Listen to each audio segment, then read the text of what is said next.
Bab 2862. Token dimensional. Bagaimana Mileye bisa menerima perkataan wanita berpakaian putih itu? Pedang terhunus. Jelek.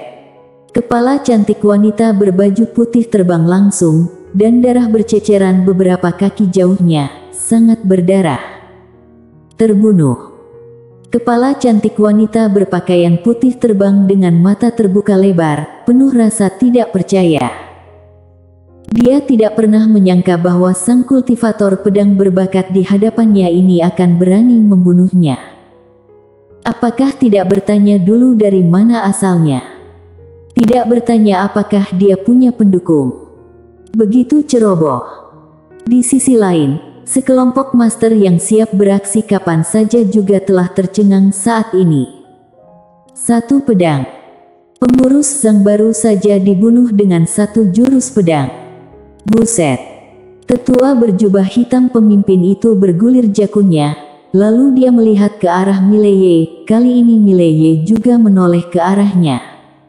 Saling berhadapan. Tidak ada gairah, hanya ada jiwa pembunuhan yang dingin. Melihat jiwa pembunuh di mata Mileye, tetua berjubah hitam tiba-tiba terkejut. Dia segera memberi salam dan berkata, "Tuan muda, aku adalah wakil penguasa kota Dakian, Roni Zhang. Aku mengetahui bahwa Tuan muda telah menetap di Tandus kuno. Hari ini aku perwakilan khusus kota Dakian datang untuk memberi selamat kepada Tuan muda Ye." Mengucapkan selamat. Setelah mendengar apa yang dikatakan Roni Zhang, Mileye memandang tetua berjubah hitam itu dan tidak berkata apa-apa. Melihat ini, Roni Zhang tiba-tiba mengeluarkan keringat dingin. Saat hendak berbicara, Mileye tiba-tiba berkata, "Tahukah kamu dengan apa aku memulai karir?" Roni Zhang sedikit tertegun kali ini.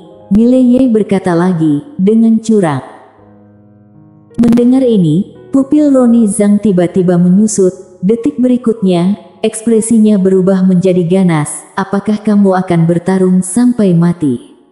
Kota Dakian tidak takut padamu, kamu." Mileye tiba-tiba menghilang di tempatnya. Weng! Suara pedang Tao bergema di seluruh langit. Melihat Mileye mengambil tindakan, Roni Zhang sangat marah. Dia mengepalkan tangan kanannya dengan keras, dan kekuatan mengerikan mengembun dari tinjunya. Dia hendak mengambil tindakan, tetapi saat ini, sebuah pedang telah menembus alisnya. Jelek. Roni Zhang terpaku di tempatnya oleh pedang ini. Dia bingung. Mileye memegang pedang biru gaib dan menebasnya dengan tajam. Jelek. Sebelum Roni Zhang sempat bereaksi, kepalanya langsung terbang keluar. Kemudian, Mileye menebaskan pedangnya di depannya. Formasi teknik Tao. Dengan tebasan pedang ini, rombongan master di depannya langsung dimusnahkan oleh energi pedang Tao, namun energi tidak hilang. Setelah menempuh perjalanan sejuta mil, dia langsung datang ke kota Dakian. Bang! Dalam sekejap, seluruh kota Dakian langsung terbelah menjadi dua oleh pedangnya. Seluruh kota Dakian tercengang. Pada saat ini, seorang pria parubaya tiba-tiba naik ke langit dari kota Dakian. Dia mengangkat kepalanya dan melihat ke kejauhan. Saat ini, dia langsung melihat Mileye di dinding kota Xuancheng. 4 pasang mata. Pria parubaya itu tidak lain adalah penguasa kota Dakian, Simon Zhang. Di tembok kota, Quincy di sebelah Mileye tiba-tiba berkata, "Mile, tinggalkan mereka. Kita." Sebelum Quincy selesai berbicara, Mileye tiba-tiba menghilang dari tempatnya. Ketika dia muncul kembali, dia sudah sampai di kota Dakian. Quincy tercengang. Setelah beberapa saat, Mileye kembali ke tembok kota Xuancheng. Saat ini, dia memegang pedang di tangan kanannya dan kepala berdarah di tangan kirinya. Itu milik Simon Zhang. Mileye melemparkan kepala Simon Zhang ke samping, lalu berkata, "Ambil tindakan sekali untuk menyelesaikan selamanya." Setelah mengatakan itu, dia menyimpan pedang biru gaib dan pergi. Di tempat, Quincy berkedip, lalu berkata, ambil tindakan sekali untuk menyelesaikan selamanya. Ayo, ambil alih kota Dakian, hehe. Mileye kembali ke menara kecil. Di menara kecil, Mileye duduk bersila di lantai, matanya perlahan tertutup. Ada jiwa pedang yang kuat di sekelilingnya. Jiwa pedang dunia. Jiwa pedang dunia miliknya saat ini semakin kuat setiap hari, dan tidak seperti sebelumnya, jiwa pedang dunia saat ini menguat terlalu cepat. Tentu saja jumlah Akademi Guanxuan di alam semesta Guanxuan semakin bertambah. Karena jiwa pedang dunianya diubah dari kekuatan kepercayaan. Selain jiwa pedang dunia, sejak kekuatan garis darahnya berhasil ditembus, kekuatan garis darah miliknya juga sangat kuat. Selama dia menggunakan garis darah iblis gila yang pantang menyerah saat menghadapi musuh, kekuatan pedangnya akan meningkat setidaknya beberapa kali lipat. Bisa dibilang alam terobos hati pun seperti semut di hadapannya sekarang. Meskipun dia bertemu alam Macross, dia tidak lemah sama sekali. Tentu saja Mileye tidak puas dengan ini. Di tandus kuno yang luas ini, terdapat master monster yang tak terhitung jumlahnya, namun dia tidak cukup percaya diri untuk mengatakan bahwa generasi muda tidak terkalahkan. Tentu saja, dia tidak akan menipu siapapun. Dan sekarang, tujuannya adalah alam terobos hati. Untuk mencapai alam terobos hati, dia harus menggunakan alam semesta dimensional 1 sebagai medianya dan menyerap kekuatan alam semesta dari alam semesta dimensional 2. Kesulitan ini setidaknya 100 kali lebih sulit dibandingkan dari alam semesta paralel menyerap kekuatan dari alam semesta dimensional 1, karena jika ingin menyerap kekuatan dari alam semesta dimensional 2, maka harus memahami sepenuhnya alam semesta dimensional 1. Banyak orang yang tidak bisa memasuki alam semesta dimensional sepanjang hidupnya, bahkan tidak berani. Mengapa banyak orang yang datang ke tandus kuno? Kenapa master tandus kuno lebih banyak dari alam semesta luar? Pasalnya, beberapa kekuatan di tandus kuno tidak takut pada alam semesta dimensional 1 dan alam semesta dimensional 2. Mereka memiliki saluran untuk memasuki alam semesta dimensional 1 dan alam semesta dimensional 2. Platform benar-benar sangat penting. Banyak kekuatan periferal alam semesta datang ke tandus kuno hanya untuk memanfaatkan platform ini, dan 10 kekuatan super teratas tandus kuno tidak pernah menolak alam semesta luar untuk datang ke tandus kuno. Karena mereka ingin memilih monster jenius dari kekuatan yang datang dari luar. Meski jumlahnya sangat sedikit, karena seringkali di mata mereka, monster jenius di luar benar-benar tidak dianggap monster jenius, mereka hanya bisa dianggap oke saja. Tuntutan mereka sangat tinggi. Meskipun jarang bertemu dengan makhluk yang sangat jahat, begitu kamu menemukannya, kamu akan menemukan harta karun. Setelah kamu mengolahnya, kamu akan menjadi berkekuatan tempur super di masa depan. 10 kekuatan utama tandus kuno semuanya fokus pada pengembangan bakat. Kecuali tentu saja klan Ye. Klan Ye tidak pernah merekrut dari luar, karena para jenius dan monster dalam klan mereka adalah patokan. Ini adalah perlombaan yang sangat membanggakan. Setelah Mileye datang ke tandus kuno, dia juga belajar banyak tentang tandus kuno. Lagi pula Quincy memiliki sistem intelijen yang sangat menakutkan. Setelah memulihkan diri beberapa saat, Mileye tiba di alam semesta dimensional. Setelah memasuki alam semesta dimensional, Mileye perlahan menutup matanya. Dia ingin merasakan alam semesta dimensional 2.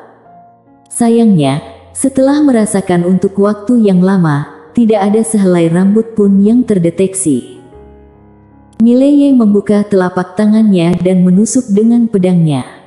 Jelek. Instan tak terkalahkan.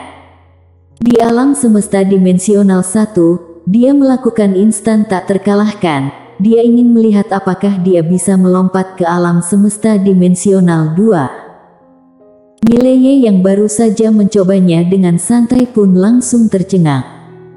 Karena dia mengetahui bahwa dia tidak lagi berada di alam semesta dimensional 1. Alam semesta dimensional 2. Mileye tercengang. Benar-benar bisa. Buset. Pada saat ini, dia tiba-tiba menyadari betapa mesumnya teknik pedang pemberian ayahnya. Mileye sangat bersemangat. Namun pada saat ini, aura menakutkan tiba-tiba muncul. Itu tidak jauh di depannya, dan detik berikutnya, seorang lelaki tua dimensional tiba-tiba muncul. Melihat orang ini, ekspresi Mileye tiba-tiba berubah. Pelindung alam semesta dimensional 2. Orang tua itu memandang Mileye, token dimensional. Mileye tertegun, lalu berkata, "Aku lupa mengambilnya." Orang tua itu menyipitkan matanya sedikit dan berkata, "Kamu tidak punya token dimensional, bagaimana kamu bisa menggunakan alam terobos hati untuk memasuki dunia ini?" Saat dia berbicara, aura menakutkan menyelimuti Mileye. Satu demi satu, auranya begitu besar hingga orang sulit untuk bernapas. Mileye berkata dengan suara yang dalam, "Kenalkah kamu penguasa tiada batas?" Penguasa tiada batas. Orang tua itu tertegun sejenak, lalu membuang momentumnya. Dia memandang Mileye, "Apakah kamu kenal dia?" Mileye mengangguk, "Aku kenal." Orang tua itu berkata dengan suara yang dalam, "Apa hubunganmu dengannya?" Mileye tersenyum dan berkata, "Ini bukan hubungan yang dalam." Mendengar ini, lelaki tua itu mengerutkan kening. Tidak ada hubungan yang mendalam. Apa maksudnya? Apakah ada sesuatu dalam perkataan orang ini? Orang tua itu ragu-ragu sejenak, lalu berkata, "Ayo pergi. Jika lain kali kamu tidak punya token dimensional, jangan masuk dunia klan Ciyuan." Token dimensional. Mileye ragu-ragu sejenak, lalu berkata, "Apa itu token dimensional?" Orang tua itu memandang Mileye dan tidak berkata apa-apa. Mileye berkata, "Ketika aku mengikuti penguasa tiada batas, dia tidak memberi tahu aku." Dia tidak berbohong. Penguasa tiada batas memang tidak memberitahunya. Penguasa tiada batas. Orang tua itu menatap Mileye dan berkata, "Ayo pergi." Mileye mengangguk, lalu berhenti bermain trik, berbalik dan menghilang. Di tempat, lelaki tua itu mengerutkan keningnya dalam-dalam. Penguasa tiada batas. Ada sedikit ketakutan dalam suara itu. Mileye kembali ke kota Suanceng. Begitu dia kembali ke kota Suanceng, Quincy muncul di hadapannya. Quincy memandang Mileye dan berkata, "Alam semesta dimensional." Mileye mengangguk. Quincy memutar matanya ke arah Mileye, "Kamu tidak memiliki token dimensional, apa yang akan kamu lakukan?" Mileye berkata dengan suara yang dalam, "Apa itu token dimensional?" Quincy berkata, "Token dimensional adalah kartu perjalanan dari alam semesta dimensional. Hanya dengan token dimensional kamu dapat memasuki alam semesta dimensional 2. Tidak hanya alam semesta dimensional 2, tetapi juga setiap alam semesta dimensional di atasnya. Sederhananya, hanya dengan token dimensional baru bisa dipromosikan ke atas. Karena selama kamu memasuki alam semesta dimensional, kamu baru bisa menyerap lebih banyak kekuatan dimensional." Mileye sedikit mengernyit, artinya kalau kita ingin dipromosikan, kita harus mendapat izin dari alam semesta dimensional. Quincy mengangguk, "Bisa dibilang begitu. Tidak apa-apa sekarang. Dulu, tidak ada peluang promosi sama sekali. Karena alam semesta dimensional tidak pernah peduli dengan alam semesta paralel. Inilah sebabnya klan Ye dan Kaisar Langit Kuno berperang melawan alam semesta dimensional. Kemudian, salah satu perjanjian yang ditandatangani antara Kaisar Langit Kuno dan alam semesta dimensional adalah bahwa setiap tahun alam semesta dimensional akan mengeluarkan token dimensional untuk alam semesta paralel, dan mereka yang memiliki token dimensional dapat memasuki alam semesta dimensional untuk berlatih. Setelah mengatakan itu, dia terdiam beberapa saat, kemudian berkata, token dimensional pada dasarnya berada di tangan 10 kekuatan teratas. Token dimensional yang kadang-kadang tersebar keluar juga sangat mahal, kekuatan biasa tidak mampu membelinya. Oleh karena itu, banyak kekuatan hanya bisa bergabung dengan 10 kekuatan utama dengan imbalan peluang promosi. Mileye terdiam beberapa saat dan kemudian berkata, jadi, jalan menuju promosi semuanya ada di tangan 10 kekuatan teratas. Quincy mengangguk, lalu dia membuka telapak tangannya, dan token biru kristal perlahan melayang di depan Mileye. Mileye sedikit terkejut, token dimensional. Quincy mengangguk, aku membelikannya untukmu. Melihat token dimensional di depannya, Mileye terdiam. Bersambung.